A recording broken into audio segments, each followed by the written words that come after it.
Hello there, it's Bob again. Today I'm gonna video about a three-way O-gauge switch. This is a three-way switch. 2 yard tracks and a center track. So I'm gonna show you some of the tools I used in wiring this switch. I have a head magnifying glass, 2 electric drills, one with a small drill bit, one with a Phillips drill bit on the end, staple gun, a meter, nice large numbers on it, the wires for it, a wire brush, a set of diagonal wire cutters, needle nose, sharp needle nose, some small files, Phillips screwdriver, and a big file for cleaning the tip of my soldering iron, wire strippers, and this vice grip wire strippers. These are the best. This has made me, my brother gave this to me, and it's amazing. I've used it for years now. It makes me the best solderer I could ever expect to be. There's a little torch I use for heat shrinking, straight screwdriver, another pair of needle nose pliers, and then a big pair of lineman's pliers, as you can see. Of course, 2 TV remotes, because I often sit here and listen to Pentrax videos while I'm working. There's a third hand I use while soldering, some connectors for my track. Those are Gargraves track connectors, because this is a Gargrave switch, and this is a Ross switch with Gargraves tracks. A couple of wire connectors. These are B connectors.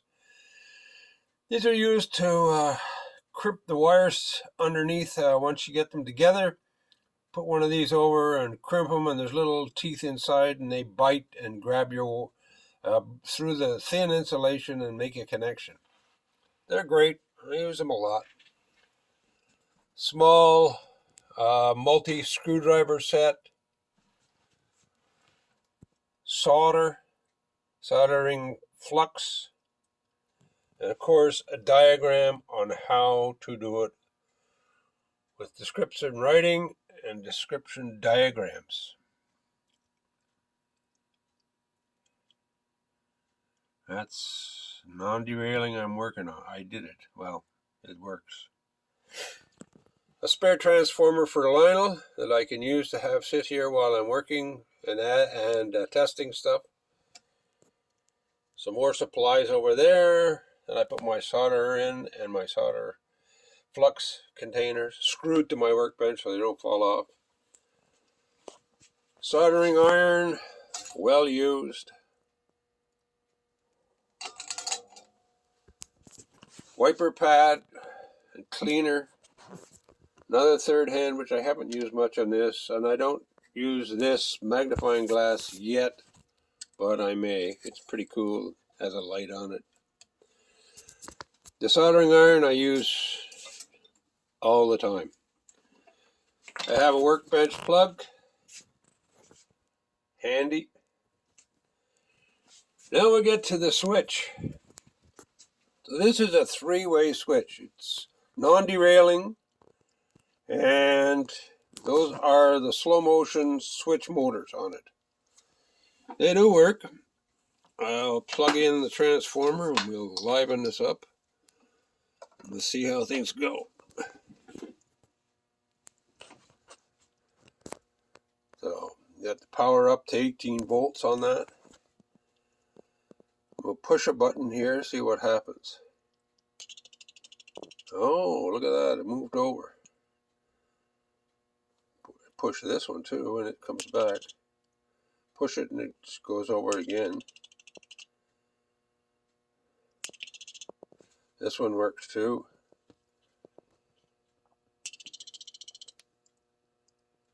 Push it and it goes back. There's a lot to this. For a non-derailing operation, of course, you have to have the wires from the inner set of rails on both of the siding tracks. So that had to be soldered there, and soldered there. Then you have to power the tracks, of course. The red powers over there, and the black is the common in the middle, over to the other track, and then over to the other track. To jump the rails here, I use a jumper across right now. There's the red feed for the outside track and the jumper across. The red feed for the outside track, and I didn't provide a jumper for this one. The wheels are supposed to provide the jumper across as they are bonded to each other. And when they hit the track, that's why you end up with power on both sides of the outside rails because of the wheels. I did the same thing here. I only bonded one side of the outside track. Let the wheels do the work. Supposed to. A lot of work, soldering all the time, many solder joints. To get it to bond to that black track, you have to scrape it down till you get to some of the paint off there, and then it will solder on. The outside track, it's not colored, solders very easily. So here, I've laid out the wires so you can pretty much see where they go. So it's supposed to be, this is the way it's supposed to be here. You're supposed to have the yellow from the switch motor connected to the yellow of the track there. The green, which is the orange wire here,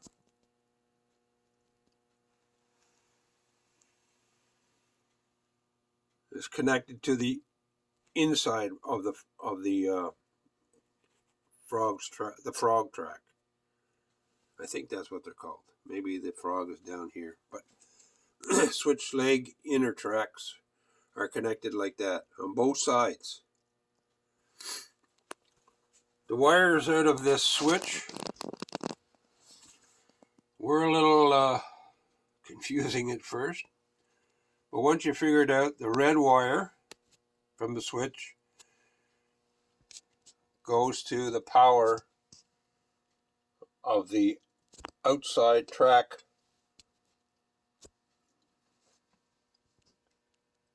which is the wire is soldered to the outside track. That comes from that connection right there. It gives you 18 volts on that transformer. The black wire comes off of the U. I don't know if you can see it. Yeah, the U, which is ground, or the other side of the anyway, that's the common terminal. The U terminal is common most of the time. And that goes to the inside rail.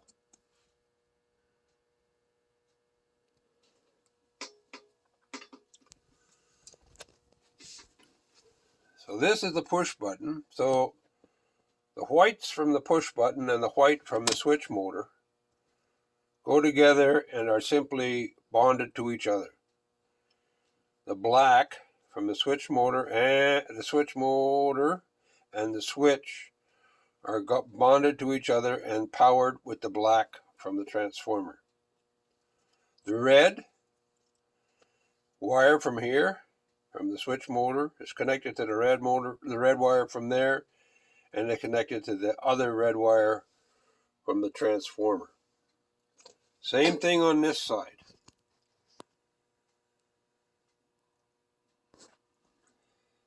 The blue wire that comes from these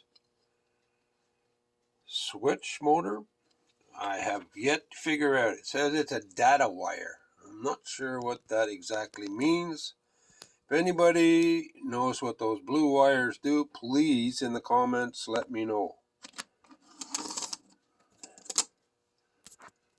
So both of them are pretty much wired the same, except for the one on the right hand side is wired in reverse to the one on the left hand side. So although I have it here yellow and would be green, the orange wire, remember, is connected to a green wire from the switch motor. The green and the orange down here are reversed because we're on the opposite side of the switch. They're connected correctly over here, green to the orange because that's the wire I used, and the yellow to the yellow. Here I had to reverse them to make the switch operate correctly. I understand that because one side is left and one side is right, so the switch motors probably do not designate which side they go on, so you have to remember that they will be reverse wired when it comes to the derailing feature of the train, or of the track. It does work. Let's see if we can make it work. So we're going to run this one up through. Let's see if it will activate the switch. There it goes. The switch is activated, as you saw. A little slow. Sometimes it takes two to run over. And this one here, we'll try and get it to activate back.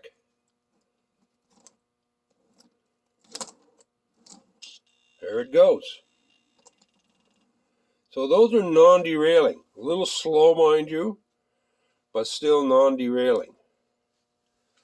The other one probably will work the same, I hope, because it has before, so we'll try it. It worked very quickly. And you see that? It's non-derailing. That's this one here should again. There you go. Non-derailing.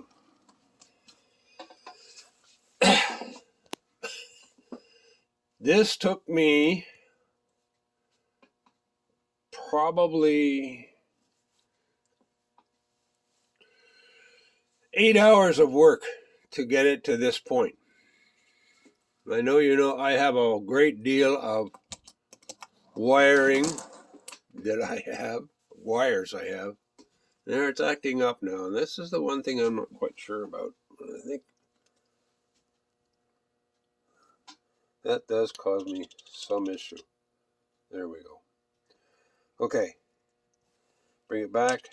There we go. If you don't get these forks right in their exact position, those switches tend to sit there and try to activate until they reach their exact position. This one here has a little pad underneath it, a little felt pad underneath it, because as I did this, it would, maybe you can see it. I'll try it again, you'll see it. Watch the spring when it goes to the full extent and then comes back. It slightly relaxes, and as it relaxed before, it left this rail fall off, and therefore when you ran this through it, it would catch the rail and snag the switch. So I had to do something with that. So I put a little felt pad underneath there, and it seemed to work well, or it does work well now. So happy with that. But this did take me about 12 hours work to set up, clean up, set up and wire and make all the connections, get the wire. I have almost an unlimited supply of wires that I've kept over the years, but some there, and some down here. You've seen my workshop video possibly before. That's why I keep little pieces of wire for instances like this.